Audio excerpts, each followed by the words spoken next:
കണ്ണപ്പ എന്നുള്ള cinema മനിതന്റെ screen 1 വന്നിരിക്കുകയാണ്. Cinema കണ്ടുകൊണ്ടിരുന്നപ്പോൾ തന്നെ എന്നെ കൊണ്ട് കണ്ണപ്പ ഒന്ന് നിർത്തപ്പ, തീർക്കാൻ പറ്റുമെങ്കിൽ തീർക്കടാപ്പ എന്ന് പറയിപ്പിച്ച ഒരു സിനിമയായിട്ടാണ് എനിക്കത് ഫീൽ ചെയ്തത്. തികച്ചും വ്യക്തിപരമായ അഭിപ്രായങ്ങളാണ് ഞാനിവിടെ പറയാൻ പോകുന്നത്. എൻ്റെ മാത്രം അഭിപ്രായം. എന്നെ സംബന്ധിച്ചിട്ട് ഈ സിനിമയ്ക്ക് ഒരു ടിക്കറ്റ് എടുത്തിട്ട് എനിക്ക് കുറേ എക്സ്പീരിയൻസുകൾ കിട്ടി. ഒന്ന്, ജീവിതത്തിൽ എനിക്ക് ആരോടെങ്കിലും എന്തെങ്കിലും ഒരു വിരോധം ഉണ്ടെങ്കിൽ ഞാൻ ഇവരെ ഈ സിനിമയുടെ ഫസ്റ്റ് ഹാഫ് കാണിക്കും. എനിക്ക് ജീവിതത്തിൽ എന്തെങ്കിലും രീതിയിലൊരു സ്ട്രെസ്സോ കാര്യങ്ങളോ വന്നു കഴിഞ്ഞാൽ ഞാൻ ഈ സിനിമയുടെ സെക്കൻഡ് ഹാഫ് കാണും. അതുകൂടാതെ പലതരം നാടോടി നൃത്തങ്ങൾ ഞാൻ കണ്ടിട്ടുണ്ട്. പക്ഷേ ഇത്ര ഹൈ ബഡ്ജറ്റിൽ ഒരു നാടോടി നൃത്തം കണ്ടത് ആദ്യമായിട്ടായിരിക്കും. അമ്മാതിരി എക്സ്പീരിയൻസ് നൽകിയ ഒരു ഗജേന്ദ്ര ഗുണ്ടെന്ന് എനിക്ക് തോന്നിയ ഒരു അൾട്രാ പ്രോ ലെവൽ അപരാധം എന്ന് തോന്നിയ ഒരു പടമായിട്ടാണ് എനിക്ക് കണ്ണപ്പ അനുഭവപ്പെട്ടത്. എനിക്കങ്ങനെയാണ് തോന്നിയത്. നിങ്ങൾക്ക് ചിലപ്പോൾ അങ്ങനെയൊന്നും തോന്നുന്നില്ലായിരിക്കാം, നിങ്ങൾക്ക് വേറെ ലെവൽ പടമായിട്ട് തോന്നും. അതുകൊണ്ട് തന്നെ തീർച്ചയായിട്ടും മസ്റ്റായിട്ടും ഈ സിനിമ നിങ്ങൾ തിയേറ്ററിൽ പോയി ചെന്ന് അനുഭവിച്ചറിയണം. ഇതൊരു അനുഭവം തന്നെയാണ്. അതുകൊണ്ട് തന്നെ നിങ്ങളത് എന്തായാലും എക്സ്പീരിയൻസ് ചെയ്യണം എന്ന് ഞാൻ പറയും. എന്തായാലും എക്സ്പീരിയൻസ് ചെയ്യണം. ഞാൻ മാത്രം ഇത് അനുഭവിച്ചാൽ പോരല്ലോ, അതാണ്. ഇതൊക്കെ കൂടാതെ ശരത് കുമാർ, കുങ്കൻ ഫ്രം പഴശ്ശിരാജ, ഒരു സംഭവം എൻ്റെ മനസ്സിലുണ്ടായിരുന്നു, അതിങ്ങ് പോയി കിട്ടി. അത്രയും വേറെ ലെവൽ കോമഡി പീസ് ഒരു ക്യാരക്ടറായിട്ടാണ് എനിക്ക് ഈ സിനിമയിൽ അദ്ദേഹത്തെ അനുഭവപ്പെട്ടത്. അദ്ദേഹത്തിൻ്റെ ക്യാരക്ടറെ പറ്റിയാണ് പറയുന്നത്. ഡയലോഗ് ഡെലിവറി ഞാൻ കണ്ടത് മലയാളമായിരുന്നു. എൻ്റെ പൊന്നോ, കിരൺ TV പോലും തോറ്റുപോകും. അമ്മാതിരി ഡബ്ബിങ് എന്നൊക്കെ പറഞ്ഞാൽ അമ്മാതിരി ഡബ്ബിങ് ആയിട്ട് എനിക്ക് ഫീൽ ചെയ്ത്. വേറെ ലെവൽ ഡബ്ബിങ്. പ്രീതി മുകുന്ദൻ എന്ന് പറഞ്ഞു കഴിഞ്ഞാൽ നമ്മുടെ മറ്റേ ആസൈ കൂടെ എന്ന് പറഞ്ഞ പാട്ടിലൊക്കെ ഡാൻസ് കളിച്ചിട്ടുള്ള പുള്ളിക്കാരിയാണ്. പുള്ളിക്കാരി മോറിനി എന്ന് പറഞ്ഞ നമ്മുടെ ബാച്ചേട, ഹിന്ദിയിലുള്ള ബാച്ചയില്ലേ, ബാച്ചേട പാട്ടുകളിലൊക്കെ അഭിനയിച്ചിട്ടുള്ള ആളാണ്. കിടിലൻ ഡാൻസറൊക്കെയാണ്. പക്ഷേ ആ ഒരു പ്രീതി മുകുന്ദം എൻ്റെ മകൻ നസീന്ന് തന്നെ അങ്ങോട്ട് പോയി കിട്ടി. കാരണം ഇതിനകത്ത് അന്യായ ലെവൽ വെറുപ്പിക്കലായിട്ടാണ് എനിക്ക് ഫീൽ ചെയ്തത്. അന്യായ ലെവൽ വെറുപ്പിക്കൽ. അതും ഈ സിനിമയിൽ പ്രീതി മുകുന്ദൻ്റെ ക്യാരക്ടർ എന്തൊരു വല്ലാത്ത പേരായിരുന്നു. എന്താണ് ഞാൻ മറന്നുപോയി, എന്തൊരു വല്ലാത്ത പേര്. ആ ക്യാരക്ടർ വന്നപ്പോഴേക്കും ഉണ്ടല്ലോ, പിന്നെ ഇതിനകത്ത് കണ്ണപ്പയുടെ മൂടങ്ങ് മാറി. പിന്നെ കണ്ണപ്പയും പ്രീതിയും കൂടി ഇതിനകത്ത് പരിസരം മറന്നുള്ള ഒരു അവസ്ഥയായിരുന്നുള്ള ഒരു ഫീലായിരുന്നു. പടത്തിൻ്റെ മൂടെ അങ്ങോട്ട് മാറ്റിക്കളഞ്ഞു. അങ്ങനത്തെ രീതിയിലാണ് പ്രീതി മോഹൻൻ്റെ ക്യാരക്ടർ വന്നു കഴിയുമ്പോഴേക്കും ഈ സിനിമയുടെ ഒരു മാറ്റം തുടങ്ങും. പിന്നെ കണ്ണപ്പയ്ക്ക് വേറെ ഒന്നും വേണ്ട. അങ്ങനത്തെ ഒരു അവസ്ഥയിലേക്കാണ് ഈ സിനിമയുടെ ഒരു പോക്കേണ്ടത്. പിന്നെ വിഷ്ണു മാഞ്ചു ഫ്രം മാഞ്ചു ഫാമിലി, ഇതിനകത്ത് അദ്ദേഹത്തിൻ്റെ അച്ഛനാണ് പ്രൊഡ്യൂസർ, മോഹൻ ബാബു. ഇതുകൂടാതെ മാഞ്ചു ഫാമിലിയിൽ ആരൊക്കെ ഉണ്ടോ അവരൊക്കെ പുള്ളി ഇതിനകത്ത് പിടിച്ച് അഭിനയിപ്പിച്ചിട്ടുണ്ടെന്ന് തോന്നുന്നുണ്ട്, ഓരോ കാര്യങ്ങൾ ചെയ്യാനൊക്കെ ആയിട്ട്. ടൈറ്റിൽ കാർഡ് എഴുതി കാണിക്കുന്ന സമയത്ത് മാഞ്ചു എന്നുള്ള ആ ഒരു പേര് കണ്ട് ഞാൻ മടുത്തുപോയി. എനിക്ക് തോന്നിയത് ഒരു മാഞ്ചു നെപ്പോ ഫിലിം ആയിട്ടാണ് എനിക്ക് ഫീൽ ചെയ്തത്.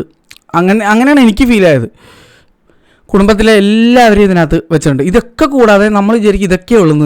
ഇതിനകത്ത് നമ്മുടെ നരസിംഹത്തിലുള്ള ഐശ്വര്യ ഉണ്ട്. എൻ്റെ പൊന്നോ, ഐശ്വര്യ എന്നുള്ള പേരൊക്കെ ഇട്ട് നല്ല ഐശ്വര്യത്തോടെ നമ്മൾ നരസിംഹത്തിൽ കണ്ട ആ നടീനെ ഇതിനകത്ത് കാണിച്ചു വെച്ചിരിക്കുന്നത് കാണണം. എൻ്റെ പൊന്നോ, അവരായിരിക്കും ഏറ്റവും വെറുപ്പിക്കൽ എന്ന് വിചാരിച്ചുകൊണ്ടിരിക്കുമ്പോഴാണ് ഈ സിനിമയിൽ ഓരോരുത്തർ തമ്മിൽ മാരക ഒരു കോമ്പറ്റീഷൻ നടക്കുന്നുണ്ട്. ആരാണ് ഏറ്റവും വലിയ വെറുപ്പിക്കൽ എന്നുള്ള ഒരു സംഭവമാണ് എനിക്ക് ഫീൽ ആയത്. ഇതിനകത്ത് വെറുപ്പിക്കലിൻ്റെ കാര്യത്തിൽ പ്രോ ലെവൽ ആയിട്ട് വെറുപ്പിച്ചിരിക്കുന്നത് മധു, നമ്മുടെ റോജ എന്നുള്ള സിനിമയിൽ അഭിനയിച്ച ആക്ട്രസ് ആയിട്ടാണ് എനിക്ക് ഫീൽ ചെയ്തത്. അതിനകത്ത് റോജ എന്നുള്ള ആക്ട്രസ് ഇതിനകത്തുള്ള ക്യാരക്ടറിൻ്റെ പേര്, മധുവിടെ ക്യാരക്ടറിൻ്റെ പേരെന്താണെന്ന് അറിയാമോ? പന്ന എന്തോ റാണി. പക്ഷേ ഇത് സിനിമ കണ്ടു കഴിയുമ്പോഴേക്കും നമുക്ക് പന്നറാണി എന്ന് വിളിക്കാൻ പോകും. അമ്മാതിരി ഒരു എരണം കെട്ട റോള്. എൻ്റെ ദൈവമേ, കച്ചറ ക്യാരക്ടർ എന്നൊക്കെ പറഞ്ഞാൽ അമ്മാതിരി കച്ചറ ക്യാരക്ടർ. അതുകൂടാതെ മധു അത് അഭിനയിച്ച് വെച്ചിരിക്കുന്ന മറ്റേ കക്ഷത്തിൽ രണ്ടും ഇഷ്ടിക വെച്ചിട്ട് ഇതിങ്ങനെയൊക്കെയാണ് ഒരു സീനുണ്ട്. ആ സീനിൽ ബാക്ക്ഗ്രൗണ്ടിൽ മധു നിൽക്കുന്നത് ഇങ്ങനെയാണ്. മറ്റേ ചില കണ്ണാപ്പി റൈഡേഴ്സ് മറ്റേ കക്ഷത്ത് ഇഷ്ടിക വെച്ചിട്ട് ഇരിക്കൂലേ, അങ്ങനത്തെ ഒരു പോസൊക്കെ ഇട്ടിട്ട് ഇവിടെ ലോക ദുരന്തമായിട്ട് എനിക്ക് ഫീൽ ചെയ്തത്. ഈ സിനിമ ഓൾറെഡി ഒരു മാരക ലെവൽ മലങ്കൾട്ടായിട്ട് തോന്നിയ അവസ്ഥയിലിരിക്കുന്നതാണ്. ഫസ്റ്റ് ഹാഫ് ആണെങ്കിൽ ലോക വെറുപ്പിക്കില്ല. ഇത്ര ഇറിറ്റേറ്റിംഗ് ആയിട്ടുള്ളൊരു മൂവി ഞാൻ ഈ അടുത്തൊന്നും കണ്ടിട്ടുണ്ടാവില്ല. അത്ര ഇറിറ്റേറ്റിംഗ് ആയിരുന്നു ഫസ്റ്റ് ഹാഫ്. സെക്കൻഡ് ഹാഫ് ആയപ്പോഴേക്കും പ്രോ ലെവൽ മലങ്കൾട്ടായിട്ടെങ്കിലും ആസ്വദിക്കാൻ വേണ്ടി ഇത്രയും ഞാൻ ചിരിച്ചിട്ടുണ്ടാവില്ല ഒരു പടം ഈ അടുത്ത്. അമ്മാതിരി ചിരിയായിരുന്നു. തിയേറ്ററിൽ എല്ലാവരും ഇതൊരു മലങ്കൾട്ടാണെന്ന് മനസ്സിലാക്കിയത് കൊണ്ടാണെന്ന് തോന്നുന്നു. പിന്നെ അങ്ങോട്ടേക്ക് ആഘോഷമായിരുന്നു. എല്ലാവരും കമൻ്റ് അടി ഇതൊക്കെ ആയിരുന്നു. എല്ലാവരും കമൻ്റ് അടിയായിരുന്നു. അങ്ങനത്തെ അവസ്ഥയായിരുന്നു. അമ്മാതിരി ഒരു കാട്ടവരാതാണ് പടച്ചു വെച്ചിരിക്കുന്നതെന്നാണ് എനിക്ക് തോന്നിയത്. ഇതിൻ്റെ ഡയറക്ടർ മഹാൻ്റെ പേരൊന്നും എനിക്കറിയണമെന്നുണ്ട്. എനിക്കറിയാൻ പാടില്ല പേരെന്താണെന്നുള്ളത്. വെറുതെ ഗജേന്ദ്ര ഗുണ്ടാണ് ഇങ്ങനെ എടുത്തു വെച്ചേക്കണമെന്നാണ് എൻ്റെ അഭിപ്രായം. അതുപോലെ തന്നെ ഇതിനകത്ത് വാൾപ്പേറ്റൊക്കെ ഉണ്ട്. വേറെ ലെവലാണ്. ഇങ്ങനെ വാൾപ്പേറ്റായിട്ട് തോന്നില്ല. നമ്മുടെ ഈ കോലുകളില്ലേ ഇങ്ങനെയാണ് ഇതിനകത്തുള്ള ഫൈറ്റൊക്കെ. പക്ഷെ എൻ്റെ പൊന്നെ എനിക്കിത് കണ്ടിട്ടില്ല. വാള് ഒരസല്ല, തുടക്കുകയാണ്. ഇതിങ്ങനെയാണ് എല്ലാവരും തമ്മിൽ ഇങ്ങനെ ഇങ്ങനെയാണ് ഇതിനകത്തുള്ള ഫൈറ്റൊക്കെ പോണത്. ഇതൊക്കെ കൂടാണ്ട് നമ്മുടെ പാവം ലാലേട്ടനെയും പ്രഭാസിനെയും കൊണ്ടുവന്നിട്ട് അപമാനിച്ച് ഊക്കി വിട്ടതായിട്ടാണ് എനിക്ക് ഫീൽ ചെയ്തത്. എനിക്കങ്ങനെയാണ് ഫീൽ ആയത്. ഇതിലെ ലാലേട്ടൻ്റെ ഗെറ്റപ്പ് ചെയ്ത ആളുണ്ടല്ലോ, മഹാനടാ നീ മോനെ, മഹാൻ. കാരണം എന്തല്ല, ഇത്രയും ഒരു ശോകം ഗെറ്റപ്പിൽ ലാലേട്ടൻ ഈ അടുത്തൊന്നും ഞാൻ കണ്ടിട്ടില്ല. എന്തായാലും ഒരു ഗുണം ഉണ്ടായിട്ടുണ്ടെന്ന് തോന്നുന്നത്, മിക്കവാറും പ്രിഡേറ്ററിൻ്റെ മേക്കേഴ്സ് ഇത് കണ്ടു കഴിഞ്ഞാൽ അടുത്ത പ്രിഡേറ്റർ മൂവിയിലേക്ക് ലാലേട്ടനെ കാസ്റ്റ് ചെയ്യാൻ ചാൻസ് ഉണ്ട്. അങ്ങനെ ഒരു ഭാഗ്യം ചിലപ്പോൾ കിട്ടിയെന്ന് വരും. അങ്ങനെയാണ് എനിക്കിത് കണ്ടപ്പോൾ തോന്നിയത്. ഇതൊക്കെ കൂടാതെ ഇതിനകത്ത് വേറൊരാളുണ്ട്. പുള്ളി ബുദ്ധിമാനായിരുന്നു. എന്താ കാരണം കേട്ടെ, പ്രഭാസായാലും ലാലേട്ടനായാലും 5 പൈസ മേടിച്ചില്ല. അതേസമയം അക്ഷയ് കുമാർ കുറച്ച് പൈസ മേടിച്ചെന്നാണ് കേട്ടത്. അതും അദ്ദേഹത്തിൻ്റെ ഇതിനകത്തുള്ള റോളാണ് സൂപ്പർ. 90% ഈ സിനിമയിൽ പുള്ളി വെറുതെ ഇരിക്കുകയാണ്. വെറുതെ ഇരുന്ന് 5 കോടി മേടിച്ചെന്നുള്ള അവസ്ഥ. ആകെ 2 സീനിൽ മാത്രം പുള്ളി എഴുന്നേറ്റ് വരുന്നുണ്ട്. അതിൽ ഒരു സീൻ ഇങ്ങനൊരു സാധനം മോനെ വെറുതെ വിഷയവും വരുന്നു. അക്ഷയ് കുമാർ അത് വന്നപ്പോൾ ഇല്ലൊരു ആർത്തിച്ചിരിക്കുകയായിരുന്നു. ഇതൊക്കെ കൂടെ കണ്ണപ്പയുടെ പ്രശ്നം ഉണ്ടായില്ല. ഇതിനകത്ത് ഹൊയ് ഹൊയ് ഹൊയ് ഹൊയ് ഹൊയ് ഹൊയ് എന്നൊക്കെ പറഞ്ഞ സാധനമുണ്ട്. ഓനെ വെറുതെ വിഷയമായിരുന്നു. വിഷയം ചിരിച്ച് മണ്ണപ്പി എന്ന് പറഞ്ഞാൽ മതി. പിന്നെ ഇതിനകത്ത് മൾട്ടിപ്പിൾ മൂപ്പന്മാരുണ്ട്. ഏത് ക്യാരക്ടർ വരുമ്പോൾ ആ ക്യാരക്ടറിനെ ഒന്ന് തള്ളി ആകാശത്തെത്തിക്കാൻ വേണ്ടിയിട്ടൊരു മൂപ്പൻ വരും. ഇതിനകത്ത് ഈ സിനിമയിൽ തന്നെ വില്ലന് അത് കേട്ട് വെറുത്തിട്ടാണെന്നുകൊണ്ട് വില്ലൻ തന്നെ ഒരു മൂപ്പൻ്റെ അണ്ണാക്കിൽ കത്തി കുത്തി കയറ്റും. അടിപൊളി സീനായിരുന്നു. ഇത്ര സാറ്റിസ്ഫാക്ഷൻ തന്നൊരു സീൻ വേറെ ഉണ്ടാവില്ല. ഞാൻ പലപ്പോഴും പല സിനിമ കാണുമ്പോഴേക്കും ഈ മൂപ്പൻ റോളിൽ വന്നിട്ട് മറ്റേ അടിച്ചേറി കയറ്റുന്ന ടീമുകളൊക്കെ വായടപ്പിക്കണമെന്ന് തോന്നിയിട്ടുണ്ട്. ഇതിനകത്ത് വില്ലൻ നമുക്ക് വേണ്ടി ആ ഒരു കാര്യം ചെയ്തു തന്നിട്ടുണ്ട്. വില്ലൻ ഇങ്ങനെ ഒണ്ണാക്കി കുത്തി കയറ്റുന്നുണ്ട് അടിയിൽ കൂടെ. സൂപ്പറായിരുന്നു. അത് തന്നൊരു സാറ്റിസ്ഫാക്ഷൻ വേറെ ലെവലായിരുന്നു. പിന്നെ ഇതിനകത്ത് വില്ലൻ പറയുകയാണെങ്കിൽ കുറേ വില്ലന്മാരെ പോലെ തോന്നിക്കുന്ന ആൾക്കാരുണ്ടെങ്കിൽ പക്ഷേ മെയിൻ വില്ലൻ ഒരാളാണ്. അയാളാണ് ജെയ്സൺ മോമോ 144p. കണ്ട അപ്പം തന്നെ മനസ്സിലാവും ഗെയിം ഓഫ് ത്രോൺസ് എങ്ങനെ അങ്ങോട്ട് എടുത്തിട്ട് റൈറ്റ് ക്ലിക്ക് കോപ്പി പേസ്റ്റ് കുറച്ച് കളർ ചേഞ്ച് അങ്ങനത്തെ സാധനം. എന്നിട്ട് ജെയ്സൺ മോമോൻ്റെ 144p പോലെ ഒരു സാധനം. പെശക് ക്യാരക്ടർ പൊള്ളിയായിട്ടുണ്ട്. പിന്നെ ഇതിനകത്ത് സ്ത്രീകൾ എന്നൊക്കെ പറയാൻ എല്ലാവർക്കും മറ്റേ ഇങ്ങനെ എന്തോ ആവശ്യം വരുമ്പോൾ അല്ലെങ്കിൽ മൂഡ് മാറുമ്പോൾ എന്താണ് യൂസ് ചെയ്യാവുന്ന ഒരു ക്യാരക്ടർ എന്നുള്ള രീതിയിലാണ് ഇതിനകത്ത് ചെയ്തു വെച്ചിട്ടുള്ളത്. ഒബ്ജക്റ്റിഫിക്കേഷനൊക്കെ പോട്ടെ, ഇതിൻ്റെ അപ്പുറം ഇതിനകത്ത് എന്താടെ കാണിച്ചു വെക്കുന്നത്. ശോകം തന്നെ. ശോകം എന്ന് പറഞ്ഞാൽ വളരെ ശോകമായിട്ട് എനിക്ക് തോന്നിയത്. പ്രീതി മുകുന്ദനൊക്കെ എന്തിനാണ് ഈ റോൾ എടുത്തതെന്നായിപ്പോൾ എനിക്കൊന്ന്. മേജർ മൂവി വന്നപ്പോൾ ഇത്രയും വരുമാനം കിട്ടും എന്ന് പറഞ്ഞപ്പോൾ അല്ലെങ്കിൽ ഒരു ബിഗ് ബ്രേക്ക് കിട്ടുമെന്ന് വിചാരിച്ച് എടുത്താണ്. പക്ഷേ ഇത് പുള്ളിക്കാരി നടുപൊടിക്കുമെന്ന് പുള്ളിക്കാരി വിചാരിച്ചില്ലെന്നാണ് എനിക്ക് തോന്നണേ. പാവം നല്ല രീതിയിൽ ഡാൻസ് കളിച്ച് ഒരു ഫെയിമൊക്കെ കിട്ടിയിരുന്ന വെച്ച ആളാണ്. അതുപോലെ തന്നെ കവിൻ്റെ സിനിമയിൽ നല്ലൊരു റോൾ ചെയ്ത ആളായിരുന്നു. അധപതനം എന്ന് പറഞ്ഞാൽ അധപതനായിട്ട് എനിക്ക് ഫീൽ ചെയ്തത്. Preethi Mukundan, I feel that you deserve better. എനിക്ക് അങ്ങനെയാണ് ഫീൽ ആയത്. ഇതിനകത്ത് നിങ്ങളെ എങ്ങനെയാണ് പോർട്രേ ചെയ്ത് വെച്ചിരിക്കുന്നത്. നിങ്ങളുടെ ക്യാരക്ടറോ ഒരു നാഷ്കൂഷ് ക്യാരക്ടർ, അതിൻ്റെ കൂട്ടത്തിൽ ഈ ലെവല് ഒരു അപരാധമാണ് പാവം നിങ്ങളെ കൊണ്ട് ചെയ്യിപ്പിച്ചേക്കണത്. എനിക്കങ്ങനെയാണ് ഫീൽ ആയത് കേട്ടോ. ഇതൊക്കെ കൂടാണ്ട് കണ്ണപ്പയെ പറ്റി ഞാൻ എന്ത് പറയും. തിന്ന എന്നുള്ള അവസ്ഥയാണ് ഇതിനകത്ത്. എൻ്റെ പൊന്നോ, ഇവൻ്റെ വിശപ്പും മാറണല്ല, ഇവനൊട്ട് തിന്നണമില്ല തീറ്റിക്കണമില്ല എന്നുള്ള രീതിയിലുള്ള ഒരു സാധനം. തിന്നൻ എന്നാണ് ഇതിനകത്ത് കണ്ണപ്പയുടെ വേറൊരു പേര്.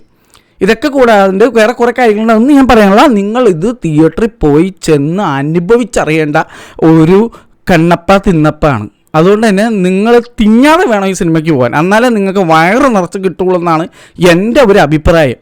ഗംഭീരമായ ഒരു പടമാണ് എടുത്തു വച്ചിരിക്കുന്നത്, ഗംഭീരമായ പടം. ഒരു ടിക്കറ്റിൻ്റെ പൈസ മുടക്കി നിങ്ങൾക്ക് ഒരുപാട് അനുഭവിക്കാൻ പറ്റും. അതാണ് എൻ്റെ ഒരു അഭിപ്രായം ഈ സിനിമയുടെ. അതുപോലെ തന്നെ ഇതിനകത്ത് ഇങ്ങനെ ഇതിന് പല ടൈറ്റിൽസാണ് എനിക്ക് സിനിമ കണ്ടു കഴിഞ്ഞപ്പോൾ തോന്നിയത്. നെപ്പോ അവരാത്, മാഞ്ചു അവരാത്, ഹിസ്റ്റോറിക്കൽ അവരാത്, പിന്നെന്താണ് വായു മറ്റേ വായുലിംഗ അവരാത്, അങ്ങനെ പലതൊക്കെ തോന്നുന്നു. ഇങ്ങനെ എന്തായിട്ട് കാണിച്ചു, ശിവനെയൊക്കെ ഉണ്ടല്ലോ നിർത്തി അപമാനിച്ചിരിക്കുക എന്ന് പറയേണ്ടി വരും. അങ്ങനത്തെ ഒരു സംഭവം. കാര്യം ഞാൻ ഏത്യസ്റ്റൊക്കെയാണ്, പക്ഷേ ഒരു മര്യാദ വേണ്ടേ, ഒരു മര്യാദ വേണ്ടേ? ഭക്തി ഉണ്ടെന്ന് പറഞ്ഞ് ഇങ്ങനെ ഒരു അപരാധം എടുത്തു വെക്കാൻ തോന്നിയതിൽ എനിക്ക് കഷ്ടം തോന്നിപ്പോയി. എന്നെ സംബന്ധിച്ച് ഇതൊരു പ്രോ ലെവൽ അപരാധമാണ്. അമ്മാതിരി പ്രോയിൻ്റെ മുകളിൽ എന്തെങ്കിലും ഉണ്ടോ, അൾട്രാ അല്ലെങ്കിൽ അതുക്ക് മേലെ ഒരു അപരാധം ഉണ്ടെങ്കിൽ അതാണ് ഈ സാധനം.